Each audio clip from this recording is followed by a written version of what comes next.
ইসলামী আন্দোলন বাংলাদেশ আঞ্চল উপজেলা শাখা কর্তৃক আয়োজিত আজকে গণ সম্মেলনের সম্মানিত সভাপতি কেন্দ্রীয় নেতৃবৃন্দ, সকল স্তরের ইসলাম বিরোধী দেশের ভাইরা, ইসলামী আন্দোলন বাংলাদেশ হাজারো সংগঠন থাকা সত্ত্বেও ইসলামী আন্দোলন বাংলাদেশের কেন করবেন? বহু রাজনৈতিক দল আছে যারা ক্ষমতায় গিয়েছিল, ক্ষমতা যাওয়ার স্বপ্ন দেখে। অনেক ইসলামী নামীয় দল আছে, তার সাথে ইসলামী আন্দোলন বাংলাদেশ কেন করবেন? এটা অবশ্যই আপনাদের মাথার মধ্যে ঢুকা দেওয়া হচ্ছে। ইসলামী আন্দোলন বাংলাদেশ বিশ্বাস করে শুধু দেশ, দল এবং নেতা পরিবর্তনের মাধ্যমে মানুষের শান্তি আসতে পারে না, বৈষম্য দূর করতে পারে না, মানুষ মুক্তি পেতে পারে না। ব্রিটিশরা আন্দোলন চালু করেছিলেন বৈষম্য দূর করার জন্য, জুলুম বন্ধ করার জন্য। আপনারা জানেন ব্রিটিশ মুসলমানদের উপরে এমন কোনো জুলুম নাই, অত্যাচার নাই, অবিচার নাই যা করে নাই। মুসলমানরা আন্দোলনের ভিত্তিতে ব্রিটিশকে দেশ থেকে পালাতে বাধ্য হয়েছিল। ভেবেছিলাম বৈষম্য দূর হবে, মানুষ শান্তি পাবে, মুক্তি পাবে।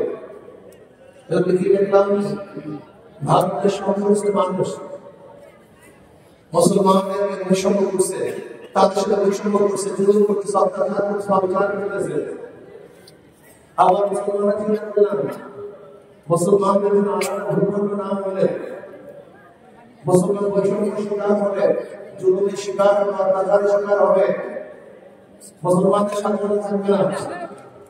এর জন্য আমরা পাকিস্তানের পক্ষে আন্দোলন করেছিলাম। ভেবেছিলাম পাকিস্তান রাষ্ট্র করতে পারলে বৈষম্য দূর হবে, মানুষ মুক্তভাবে শান্তি পাবে। 47 সালে আমরা পাকিস্তান নামে একটা দেশ বললাম। ভেবেছিলাম এবার মানুষ স্বাধীন, প্রত্যেকটা মানুষ অধিকার ফিরে পেয়েছে। কিন্তু কি দেখলাম, পশ্চিম পাকিস্তানের মানুষ, পূর্ব পাকিস্তানের মানুষ কিন্তু বৈষম্য করছে। আমরা চিন্তা করলাম যদি আমরা আলাদা হতে পারি, ভাগ হতে পারি, আমরা স্বাধীন একটা রাষ্ট্র করতে পারি, তাহলে বৈষম্য থাকবে না। একজন একত্তরের স্বাধীনতার স্লোগান কি ছিল? সাম্য, মানবিক মর্যাদা, সামাজিক ন্যায় বিচার। সাম্য, সবাই সমান, বাংলাদেশের যত নাগরিক সবাই অধিকার সমান। চাই সে মুসলমান হোক, হিন্দু হোক, খ্রিস্টান হোক, বৌদ্ধ হোক, ঋষি হোক, তাওয়া হোক, তাঁতি হোক, মজদুর হোক, জেলে হোক, মেকজ হোক, পুরুষ মহিলা, প্রত্যেকটা মানুষের অধিকার, প্রত্যেকটা মানুষের ন্যায্য অধিকার প্রতিষ্ঠিত করতে হবে। মানুষ সাম্য, সবাই সমান অধিকার ভোগ করবে। বাংলাদেশের নাগরিক হিসাবে প্রত্যেক মানুষের অধিকার সমান থাকবে। ভেবেছিলাম বাংলাদেশ করতে পারলে স্বাধীনতা সৃষ্টি হবে, মানবিক অধিকার জন্য আন্দোলন করেছিলাম। আজকে মানুষ কুকুরকে মহাত্মা করে ভালোবেসে বিছানায় ওঠার, নিজের হাতে পড়িয়ে দেয়, গোসল করার, রাষ্ট্রপ্রধানতা শ্রেষ্ঠ জীব। রাষ্ট্রপ্রধানতার সাথে যে ব্যবহার করে, যে অত্যাচার করে, অবিচার করে, যে ঘৃণা করে, যা চিন্তা করা যায়, আজকে একবার সবার সাথে আমরা করতে পারি না, লজ্জা লাগে। একজন সাদাওয়ালার সাথে এক বিছানায় বসতে পারি না, ভালো লাগে না। একজন শ্রমিকের সাথে একসাথে দিতে পারি না, আবার রাষ্ট্রপতি সৃষ্টি শ্রেষ্ঠ জীব, তাদের সাথে বসতে পারি না, একসাথে হাঁটতে পারি না, একসাথে চলতে পারি না, এক ঘরে থাকতে পারি না। পাকিস্তানি নামের মানুষ আসলে কিছু মানুষ নয়, জানতে হবে। এই মানুষের দিতে হবে, আসলে শ্রদ্ধা করতে হবে, সম্মান করতে হবে। এই মানবিক মর্যাদার জন্য আমরা আন্দোলন করেছিলাম। ভেবেছিলাম যে পাকিস্তান থেকে আবেদন করতে পারি, তাহলে মানুষের মর্যাদা পারবে। কিন্তু আমরা কি দেখলাম না, আজকে মানুষের মর্যাদা নেই। 24 রাত পর্যন্ত, 2024 মাসের আগস্ট রাত পর্যন্ত যারা ক্ষমতা ছিল তারা মানুষের মর্যাদা রক্ষা করতে পারেনি। দেখেন আইনাগর সৃষ্টি করেছে, আইনাগর আয়নাঘর সৃষ্টি করেছে, মানুষকে অপহরণ করেছে, জুলুম করেছে, অত্যাচার করেছে, অবিচার করেছে, গুম করেছে, খুন করেছে, হাজারো মায়ের বুককে খালি করেছে, হাজারো বোনকে বিধবা করেছে, হাজারো বাচ্চাদেরকে এতিম করেছে। ওরা জুলুম এমন করে জুলুম হয়েছে, জুলুম করে নেই, অথচ মানুষের মর্যাদা প্রদান করতে পারেনি। আমরা কি পেয়েছিলাম? কি চেয়েছিলাম? আমরা চেয়েছিলাম যে বিচারের স্বাধীনতা থাকবে, ন্যায় বিচার প্রতিষ্ঠিত হবে, যে অন্যায় করবে তার উপরই তার বিরুদ্ধে রায় হবে, আর যে অন্যায় করবে না তাকে ছেড়ে দেওয়া হবে। কিন্তু আমি গেলে প্রায় 53 বছর পর্যন্ত যারা ক্ষমতায় ছিল তাদের হাজারো খুনিরা বুক ফুলিয়ে রাস্তা হাঁটতে আমরা দেখেছি। অথচ যারা অন্যায় করে নেই তাদেরকে বুকে বুকে মুক্ত আমরা দেখেছি।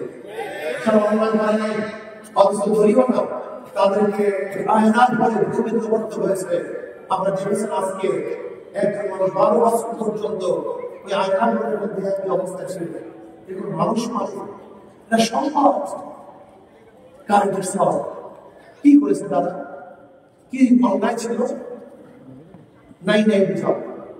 সরকার পরিবর্তন হয়, আগেকার সমস্ত আসামিরা মুক্তি পেয়ে যায়, আর সরকার পরিবর্তন হওয়ার পরেই হাজারো মানুষ জেলখানায় ঢুকে মুক্তি থাকে। এর নাম কি ন্যায় বিচার? এই বিচার, এই থেকে ন্যায় বিচার সরকার পরিবর্তনের সাথে বিচার সম্পর্ক হয়। এই প্রশ্ন আমাদের না, সরকার পরিবর্তনের সাথে হাইকোর্টের সম্পর্ক নেই, সরকার পরিবর্তনের সাথে সুপ্রিম কোর্টের সম্পর্ক রাখে, সরকার পরিবর্তনের সাথে জজের সম্পর্ক রাখে। সে স্বাধীন কি আসতে কি গেছে এটা যদি সবচেয়ে দেখার বিষয় নবী আলাইহিস সালাম বলেছেন, আমার মেয়ে ফাতেমাও যদি চুরি করে আমি তার হাতকে ধরবো।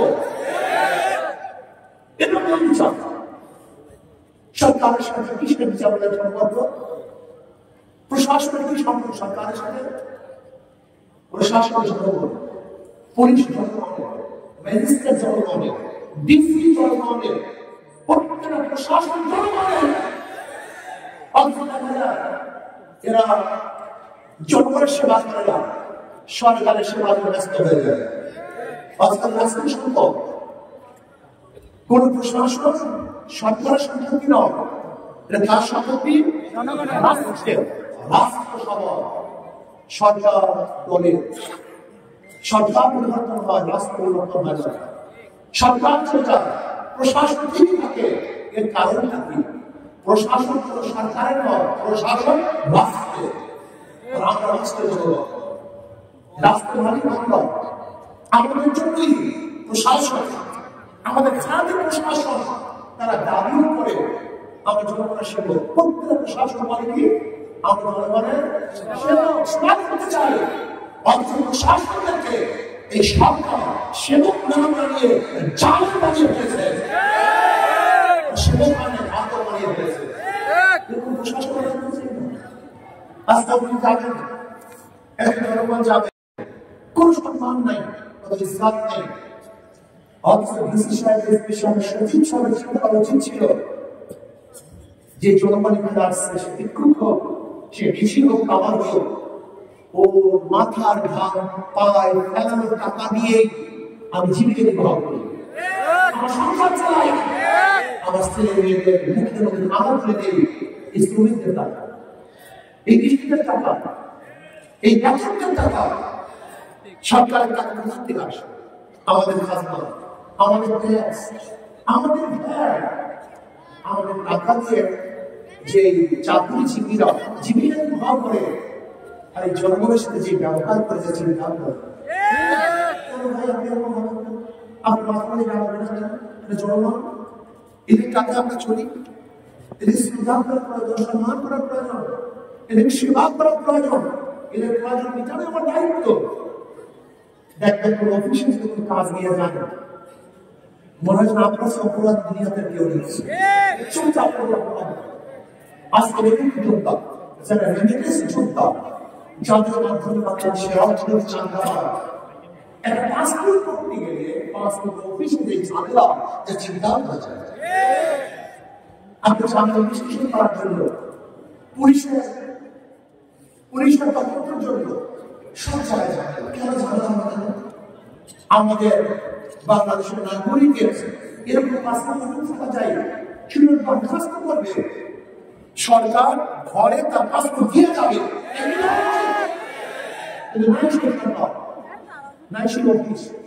আজকে যোদ্ধারা যখন বাংলাদেশে আসে, এয়ারপোর্টে আসে, পরে কি অসম্ভব ইসলামের শিকার, এ ব্যাগ ধরে টানবেন, ও ব্যাগ ধরে টানবেন, এই মাথা এই মাথা কেন? এরা অসুস্থ শিকার, এরা কিসের গৌরব? এদের মাথা কান পা কারণ টাকা দিয়ে আজকে আমাদের অর্থনীতি চালু হচ্ছে, কিন্তু না আমাদের বিচার বৃদ্ধি পাচ্ছে এদের টাকার কারণে। আমরা তাদের শ্রদ্ধা করতে পারি না, সম্মান করতে পারি না, ইচ্ছা করতে পারি না।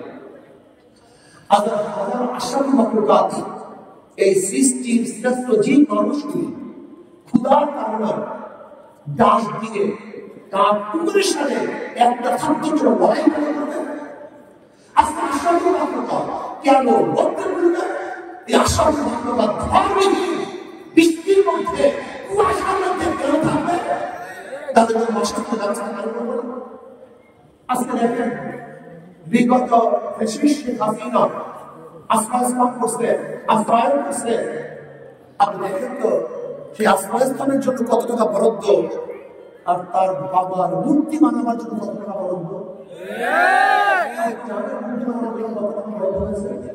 4,000 কোটি টাকা। 4,000 কোটি টাকা, 4,000 কোটি টাকা শুধু বরাদ্দ হয়েছে মূর্তি বানাবার জন্য। আপনি জানেন মুজিব বর্ষর উদযাপন করার জন্য কত টাকা বরাদ্দ হয়েছে? 400 কোটি টাকা।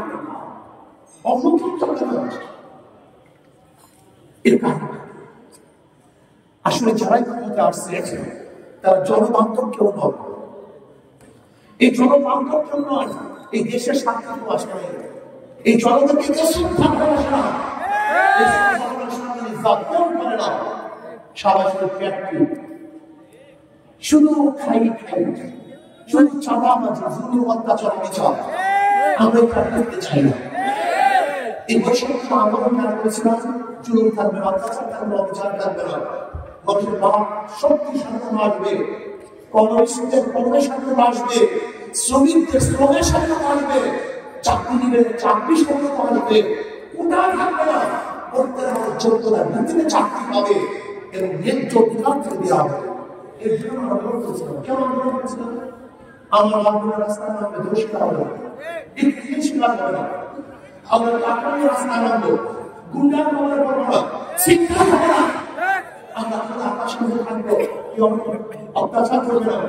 আমি রাতের বেলায় আমার দরজা খুলে ঘুমাবো, আমি চুরি শিকার করবো, টাকাতে শিকার করবো, আমি ওখানে অবস্থা করবো না। এমন একটা দেশ আমরা চাই যে দেশের মধ্যে প্রত্যেকটা মানুষ শান্তি বসবাস করবে, যেখানে অধিকার থাকবে পুরুষদের, যেখানে অধিকার থাকবে মহিলাদের, যেখানে অধিকার থাকবে মুসলমানদের, হিন্দুদের, বৌদ্ধ, খ্রিস্টান সবাই, যে অধিকার থাকবে শ্রমিকদের, কাজীদের, কামার, মজদুর, ঋষি, চামার, মেহনতের অধিকার থাকবে, যেখানে ছাত্র অধিকার থাকবে। আমরা কি চাই? হাজার বাংলাদেশের গরিব ছাত্র যারা পয়সাভাবে উচ্চ শিক্ষা শিক্ষিত পারে না, আমরা চাই এমন এক কান্ট্রি, এমন এক রাষ্ট্র কোথায় মেধাবী ছাত্র আছে তাকে খুঁজে খুঁজে সরকার উচ্চ শিক্ষা শিক্ষিত করবে। কোন বাড়িতে গরিব মানুষ অসুস্থ অবস্থায় ভোগে করছে, সরকার তাকে খোঁজ করে চিকিৎসা ব্যবস্থা করবে। আমরা কি চাই? কোন ঘরের মধ্যে আমার বিধবা মা বস্তাহীন অবস্থা আছে, সরকার খুঁজে খুঁজে ব্যবস্থা করবে। আমরা কি চাই? আমার কোন বাংলাদেশের নাগরিক অবস্থা আছে, সরকার খুঁজে খুঁজে তার ক্ষুধা নিবারণের ব্যবস্থা করবে। আমরা কি চাই? কোন জায়গায় জুলুমের শিকার, সরকারের হাজারো এই চাকরিজীবীর মাধ্যমে, কর্মচারীর মাধ্যমে সেই জুলুমের শিকার ব্যক্তিকে কিভাবে উদ্ধার করা যায় সেই ব্যবস্থা সরকার করতে হবে। এই সরকার আমরা চাই। আমরা কি চাই? ইসলামী উম্মাহর মাধ্যমে সাম্য, ইসলামী উম্মাহর মাধ্যমে কল্যাণ রাষ্ট্র কায়েম করতে চাই। এর জন্য ইসলামী উম্মাহর অবস্থায় সম্ভব না। আসলে দুনিয়াতে কামিয়াবি, আখিরাতে কামিয়াবি, দুনিয়াতে কল্যাণ, আখিরাতে কল্যাণের জন্য ইসলামী উম্মতের বাইরে মৃত আদর্শ অনুসরণ করতে পারে না। ইসলামী আন্দোলন বাংলাদেশ সাহাবাদের জীবন রুহানি জাহাদের সমর্থন করে। ইসলামী আন্দোলন বাংলাদেশ জন্মের পর থেকে আজ পর্যন্ত প্রথম কাজে মিলাস ভণ্ডরা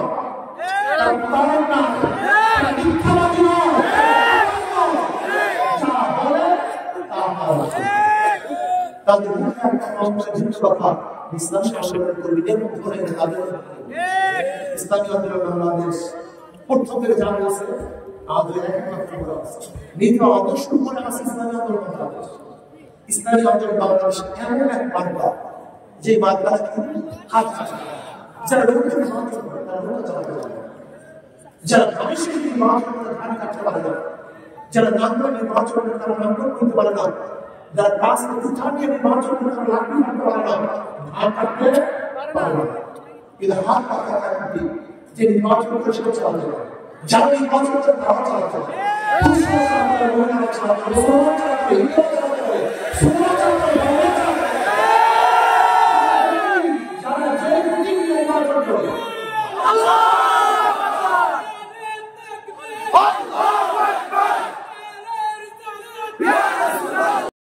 এই জনসভাটি ইসলামী আন্দোলন ক্ষমতা গেলে সবার জন্য কল্যাণ, মুসলমানদের জন্য, হিন্দুদের জন্য, ইসলামদের জন্য, বৌদ্ধদের জন্য, ঋষিদের জন্য, তামাদের জন্য ইসলামী আন্দোলন বাংলাদেশ বিজয় করে বিজয় করবে।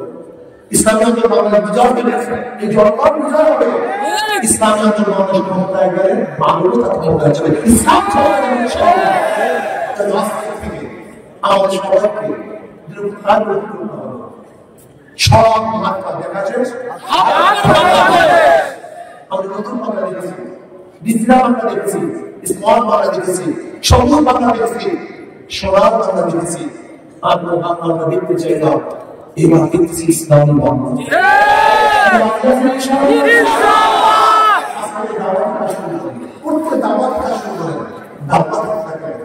দাওয়াতের বিকল্প আজকে খেয়াল করেন কে কত বোঝ বার করতে পারেন।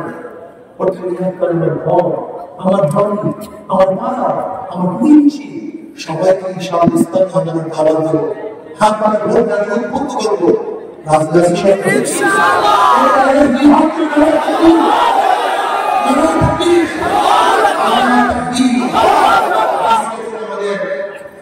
একটাই বিষয়, হাত পাতলা কিভাবে প্রশ্ন করা যায়, কত ভুল করা যায়, ইসলামী আন্দোলন বাংলাদেশকে ক্ষমতা নিয়ে চেষ্টা করি ইনশাআল্লাহ।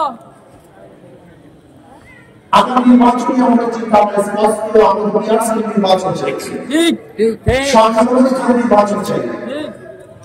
সংখ্যালঘুদের নির্বাচন হলে জাতীয় সরকার গঠন হবে, যেখানে বেশি শক্তি ব্যবহার করা যাবে না, কাগজ টাকা সরাসরি থাকবে না, এবং সব আদর্শের মানুষ সংস্কৃতি দিয়ে তাদের কথা বলতে পারবে।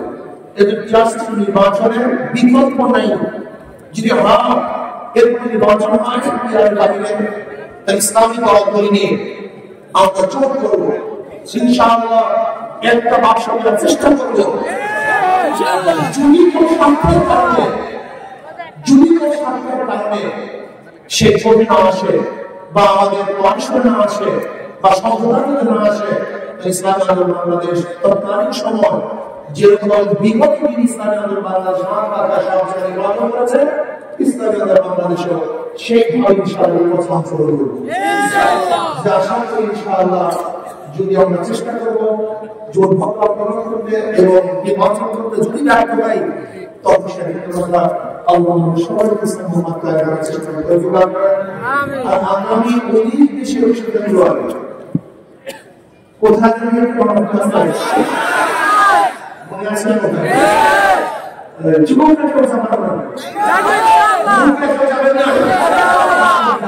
ইনশাআল্লাহ এই হাইট্রপ থেকে প্রত্যেকটা ঘরের থেকে কমপক্ষে একজন মানুষ চন্দ্রের ময়দানে যাবো ইনশাআল্লাহ। জীবন পরিবর্তন সমাজ পরিবর্তন হবে। আল্লাহুম্মা আমিন।